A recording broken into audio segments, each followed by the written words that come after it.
Premièrement, c'est un forum qui est très intéressant et surtout cette année, le thème qui a été choisi, c'est un thème qui nous intéresse, qui concerne bien sûr le financement du transport et des infrastructures de transport. Et bien sûr, nous sommes un membre observateur, donc ça nous intéresse doublement. Et c'est une occasion, bien sûr, de rencontrer les différents ministres, les différentes délégations officielles pour renouer les contacts, les relations de partenariat avec d'autres pays pour enclencher un processus donc, de négociation pour donc, définir un cadre de partenariat dans le domaine du transport concernant les différents modes. Et bien sûr, c'est une occasion de rencontrer les grandes compagnies. Il y a des grandes compagnies de transport et d'infrastructure qui ont aujourd'hui qui façonnent le monde, des compagnies asiatiques, européennes, américaines, et même il y a des compagnies bien sûr de l'Amérique latine. Et ça nous intéresse de voir leurs expériences, surtout dans le domaine du partenariat public-privé.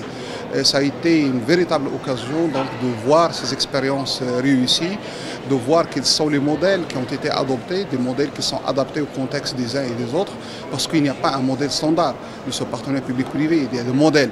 Et le modèle qui peut être approprié à un pays pourra ne pas être la même chose que dans un autre pays. Donc aujourd'hui, il y a des différents modèles, des différentes expériences qui nous permettent bien sûr de choisir le meilleur modèle qui pourra être adapté au Maroc et qui pourra être adapté au monde africain.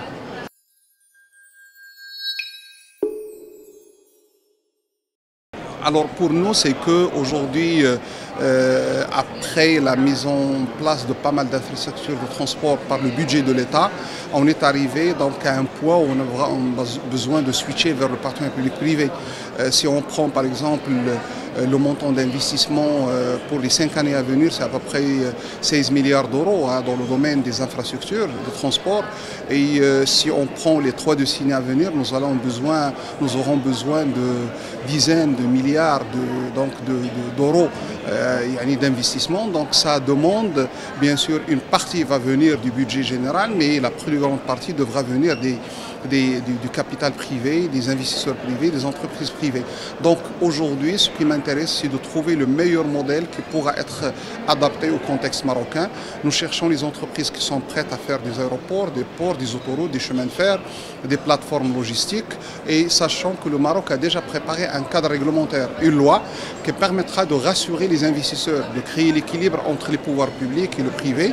Et donc, Dieu merci, nous sommes aujourd'hui prêts à switcher vers le partenariat public-privé dans le domaine des infrastructures de transport.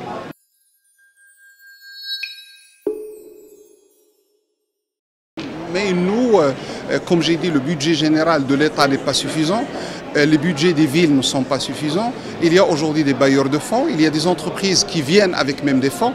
Il y a les banques classiques, les banques internationales, la Banque européenne d'investissement, la Banque islamique de développement, la Banque africaine de développement, la Banque mondiale, énormément de banques qui sont prêtes donc à investir. Il y a même des banques, des fonds souverains.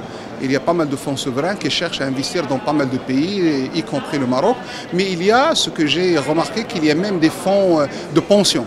Ça veut dire ces fonds de pension qui ne cherchent pas à gagner beaucoup d'argent, mais qui cherchent une durabilité d'investissement pour des décennies.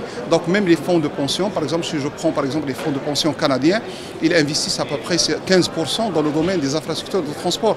Donc c'est pourquoi moi je dis que du point de vue financement, il n'y a pas de problème. Ce qui reste à faire, c'est de trouver le meilleur modèle, les constructeurs avec les financiers, les bailleurs de fonds, pour trouver le meilleur modèle d'investissement dans le domaine des infrastructures de transport.